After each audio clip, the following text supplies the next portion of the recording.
Je vais aborder un point un petit peu compliqué aujourd'hui, je dirais même presque le plus compliqué à déceler, à comprendre, à décrypter, parce que je sais que vous faites beaucoup de travail sur vous pour savoir pourquoi vous avez faim, pourquoi vous avez envie de ça, les crises d'hyperphagie, les envies de sucre. Je sais que vous prenez des compléments alimentaires, je sais que vous faites vraiment les efforts nécessaires, je vous sais vraiment sérieuse.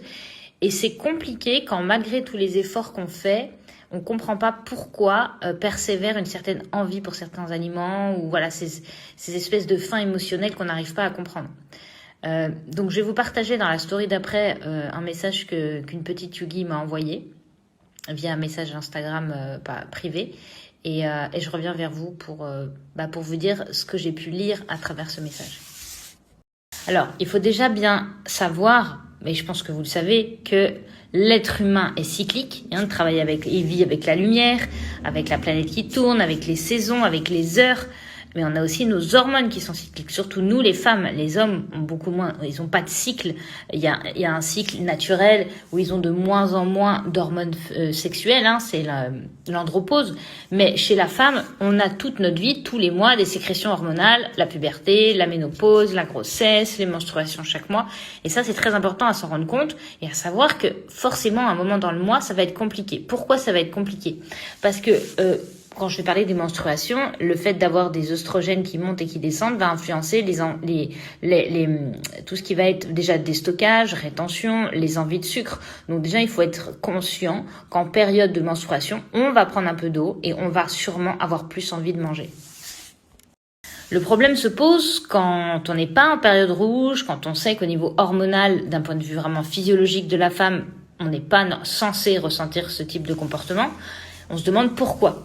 Il faut pas oublier que le sommeil est aussi un cycle. Et en fait, quand on vient à négliger un petit peu, à oublier que c'est pas parce qu'on est en pleine forme qu'on n'a pas besoin de se reposer, qu'on n'a pas besoin de souffler, qu'on n'a pas besoin de travailler sur son sommeil, ça va forcément impacter les hormones du bonheur, la sérotonine surtout. Et lorsqu'on vient à être trop stressé, à trop se donner, à négliger son bien-être au quotidien, ça va forcément jouer sur les prises alimentaires, tout simplement parce que la sérotonine, pour être assimilée dans l'organisme, donc la sérotonine c'est l'hormone du bien-être, quand vous en êtes chargé, vous n'avez pas envie de manger, vous êtes bien, vous êtes heureux, vous n'êtes pas déprimé. Et pour se charger de sérotonine, il faut nécessairement un petit peu d'insuline.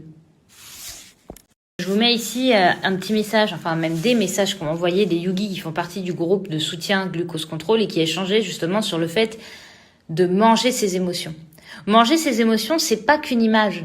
C'est-à-dire qu'en fait, vos émotions, et c'est souvent les émotions basses, la tristesse, la déprime, la colère, la frustration, ça vient, pour pallier ces symptômes, il nous faut se charger en sérotonine. Et comme je vous l'ai dit, il nous faut de l'insuline. Tout simplement parce que le précurseur de sérotonine, c'est une tryptophane.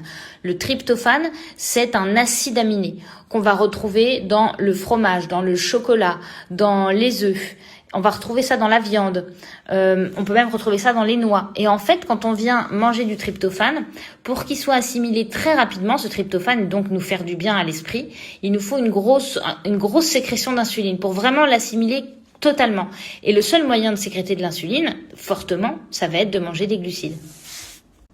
Donc en fait, il faut vraiment percevoir qu'à ce moment-là, si vous savez que c'est pas menstruel, mais que vous avez ces comportements-là, utilisez des aliments riches en tryptophane comme des compléments alimentaires. Mangez du fromage. À cette petite Yugi, je lui ai dit de manger des fraises pour amener un petit peu plus de sucre, pour augmenter un peu la sécrétion d'insuline. C'est pas ça qui va lui faire prendre du poids ou la faire exploser, la faire sortir de cétose. C'est vraiment à un moment donné aider l'organisme à se charger en sérotonine. Et s'il faut passer par des compléments alimentaires comme du tryptophane justement, ou passer par du chocolat, passer par des fraises, passer par du gras, de la crème de coco ou même de la crème fraîche, il faut pas hésiter à le faire parce que de toute façon ça va entretenir votre bien-être et vous allez très vite revenir dans vos périodes où vous vous sentez mieux et où vous mangez très faible en glucides. Manger ses émotions, réguler ses émotions, ça passe aussi par l'alimentation et parfois aller chercher quelques sucres, ça a du bon. Il faut juste avoir confiance en soi et savoir lire la cause de ses sensations.